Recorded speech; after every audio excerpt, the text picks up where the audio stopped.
आदिवासी party Bagidora विधानसभा 165 के इस नामांकन में अघोरिया की इस धरती पर पधारे पूरे बागीदोरा विधानसभा के युवा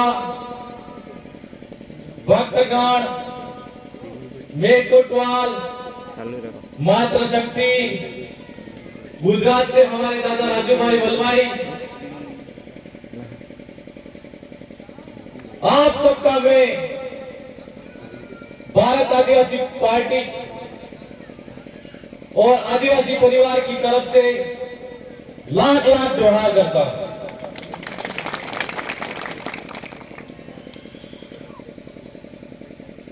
सबसे पहले गोविंद गुरु महाराज को नमन करता हूं, मामा बालेश्वर दयाल को नमन करता हूं, मानगढ़ डांग पर शहीद हुए उन वीर आदिवासियों को नमन करता हूं, बेणेश्वर के पावन धरा पर मावजी महाराज और इस क्षेत्र के अंदर संत सुरमाल दास, हमारे समाज को जितने भी भक्तों ने, संतों ने इस समाज को ऊपर उठाने के लिए जो काम किए हैं, उन सबको मैं नमन करता हूं।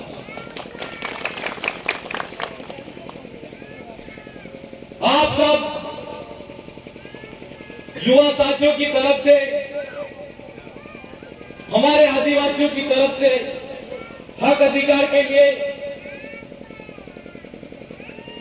अंग्रेजों के खिलाफ में लड़ने वाले और 1857 की क्रांति से भी बड़ी क्रांति, जिससे हमारे आदिवासी समाज की भूमि और हम कहते हैं कि इस देश के मालिक हैं, वो अधिकार दिलाने वाले भारत देश के और आदिवासियों के क्रांति सूर्य भगवान बिरसा मुंडा को मैं नमन करता हूं। युवा साथियों, आप सब बागीदोरा विधानसभा इस नामांकन रैली में आज पधारे हैं। सबसे पहले मैं आप लोगों से कहना चाहता हूं, इस लोकतांत्रिक देश में आपको मत देने का अधिकार है, आपको वोट देने का अधिकार है, लेकिन इस आदिवासी परिवार की जो जाजम व्यवस्था है, उस व्यवस्था में इलेक्शन करने का भी आपको अधिकार है। इस जाजम से कौन नेता आपके लिए बोलेगा और कौन नेता आपके लिए लड़ेगा और आपके लिए कौन सही है और कौन गलत है, यह तय करने का भी अधिकार आपको है। यह व्यवस्था इसलिए बनानी पड़ी है, आप लोग याद कीजिए,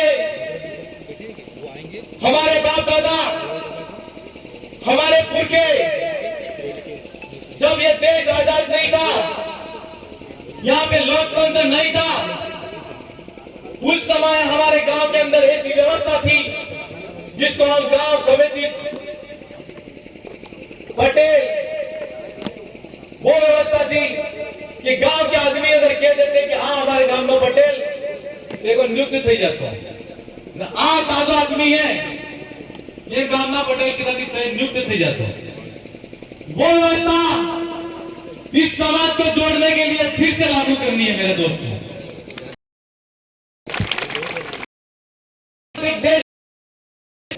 जब जब इस देश के अंदर पार्टियां बनती आई हैं, इस देश को और देश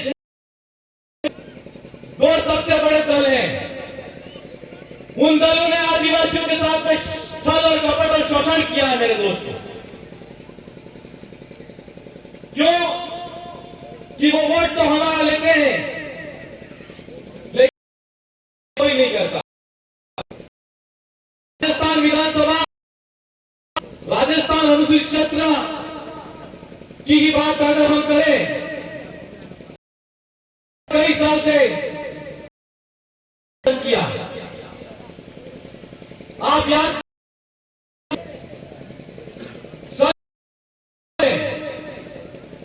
एक अधिसूचना आई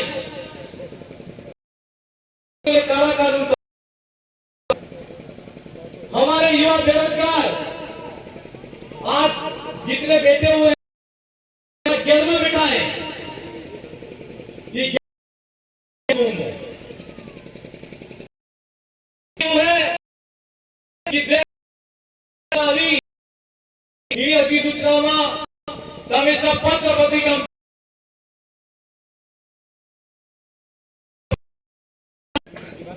कितना दिया 27 मांगा और 50 था। अनुसूचित क्षेत्र के अंदर हमारे आदिवासी बहुल क्षेत्र के अंदर अपनी जनसंख्या कितनी है? 70%। कितनी है? 70%। कम है, कम है, એટલે બધા 70 तो अपने समाज ने जो अन्य उनकी संख्या कितनी है? 30%। कितनी है? तो उनको कितना आरक्षण है? 50%। तो हमारे समाज को ज्यादा मिलना चाहिए, कम मिलना चाहिए? तो हमारे साथ धोखा हुआ कि नहीं हुआ? उसका जवाब देना चाहिए कि देना चाहिए? सन 2016 में सुप्रीम कोर्ट ने यही अधिसूचना खारिज की। सन 2016 में भारतीय जनता पार्टी की सरकार बनी। भारतीय जनता पार्टी ने वही अधिसूचना बहु लागू कर दी, स्थानीय शब्द हटा के शब्द पर लगा दिया। हम उन पार्टियों से और हमारे नेता यहां से चुन के जाते हुए पूछना चाहते हैं, हम आदिवासियों के साथ में सौतेला व्यवहार क्यों किया जा रहा है? किया जा रहा है कि नहीं किया जा रहा है? ये दोनों पार्टियों ने हमारे साथ में छल और कपट और शोषण किया, हमारे आरक्षण के साथ में खिलवाड़ किया। आप आज हमारे श्री क्षेत्र के अंदर देखिए, बागीदरा विधानसभा के उस बेल्ट के अंदर बुढ़वा और केवड़िया के अंदर एक नहर निकल जा रही है, हाई लेवल कैनाल कहते हैं जिसको। उस कैनाल के अंदर सबसे ज्यादा प्रभावित हो रही आदिवासियों की जमीन हुई है। उस बेल्ट से यहाँ हुए युवा साथियों से मैं कहना चाहता हूँ कि अगर हम ये बागीदरा विधानसभा थे, बागीदरा विधानसभा से हम विधानसभा के अंदर जाएंगे, सबसे पहले वो हाई लेवल कैनाल से जो प्रभावित और हमारा आदिवासी जमीन छीनी जाएगी, तो उसको रोकने के लिए विधानसभा में बुलंद और पुरजोर तरीके से आवाज उठाएंगे। आप लोगों से आज मानवता वीरों की भूमि है, संत गुरु गोविंद की भूमि है। उस भूमि से भारत आदिवासी पार्टी का मैं प्रत्याशी बना, तो सबसे पहला आशीर्वाद वहां पे शहीद हुए उन वीर सपूतों और आदिवासी वीर पुरखों से मैंने लिया है। तो मैं आपसे यह कहना चाहता हूं कि वहां जाकर आशीर्वाद लेने से मुझे सिर्फ इतना विश्वास था और मेरी आत्मा और मेरे अंतरात्मा से एक आवाज आई कि बागीदरा विधानसभा में लड़ने के लिए और आदिवासियों के लिए लड़ने के लिए हमारे उस जमाने के अंदर वो वीर सपूत शहीद हो गए,